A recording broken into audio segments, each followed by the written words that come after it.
The street lamps along the river had begun to lean like conversations gone wrong.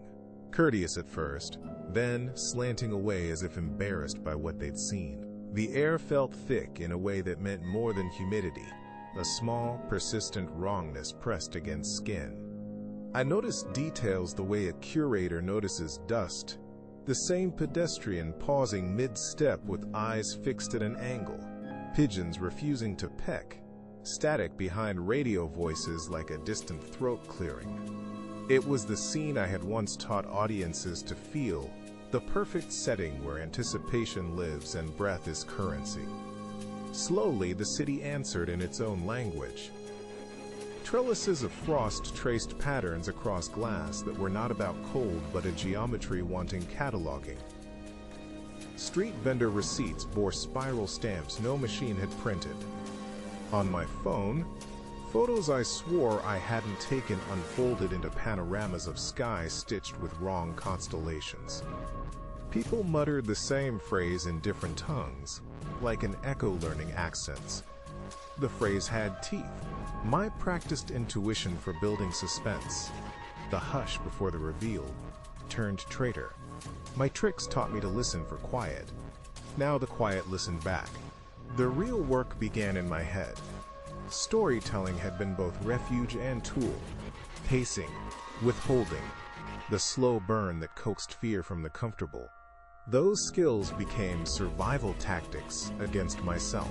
Nights bled into rehearsal.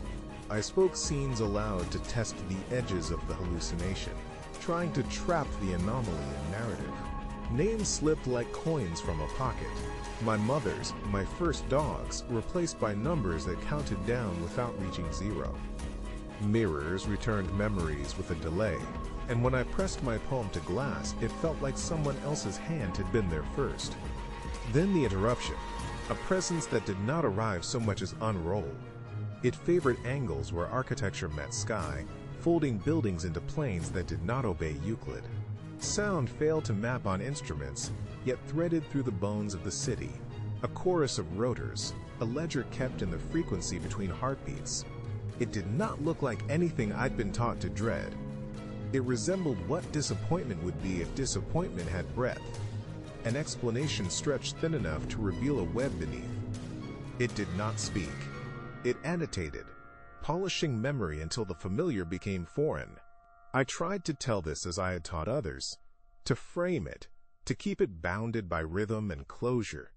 Instead, the story rode back on me, rewriting margins, smudging endnotes. In the studio where I had once calibrated fear for an eager crowd, I taped the windows and left recorders running. The only sensible thing was to make a witness of an empty room. I closed the manuscript, but the words kept writing themselves on the walls.